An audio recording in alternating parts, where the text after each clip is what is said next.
Okay, we're going to do another cross section. This time it's going to be perpendicular to the y-axis.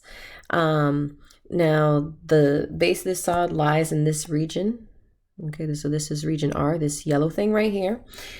And it's going to be formed by isosceles right triangles with the base of those triangles lying in R. So I'm going to try to draw this so you can kind of see what this is like. So we're going to be perpendicular to the y-axis. Basically have these right triangles, but they're isosceles right triangles. Okay, so perpendicular to the y-axis means everything's going to have to be with respect to y. That's why I modified all these equations. I wrote it as y equals x squared. That's in terms of x. Then I changed it in terms of y. So x equals radical y. Same thing with y equals 2x. That's the same thing as x equals y over 2, because I'm going to have to use all these equations that are written in terms of y when I set up my integral. So I need the area formula for this triangle here. So I'm going to draw the right triangle. And you know that the area of any triangle is base times height divided by 2. Now this part right here, that's this part right here in the picture. Okay, so we'll talk about that in a second. But since this is an isosceles right triangle, and this is the base and this is the height, the base technically equals the height. So I'm just going to call them both B. Okay, so this is also B.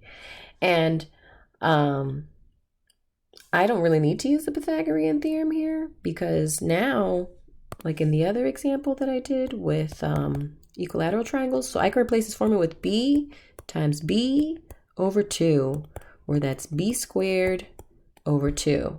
Okay, and I really want this area formula in terms of one variable, and namely this variable right here. Okay, so B is this horizontal distance here. And you know, when we're doing horizontal distances, we do right minus left, and the function that's on the right is the red function, which is radical y, and the function that's on the left is the blue function, which is y over 2.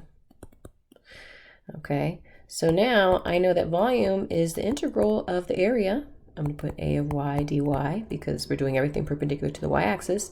So now I can replace this.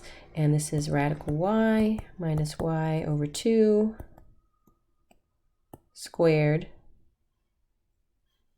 over 2. I should have made that integral symbol longer. So let me do that. dy, right? Because it's b squared over 2. Here's my b squared over 2, and my limits of integration. Remember, I have to use the y coordinates, so it's going from 0 to 4. And you can totally pull this out, this coefficient. I would choose life, love yourself. And that's your general, I mean, that's basically kind of like how that works.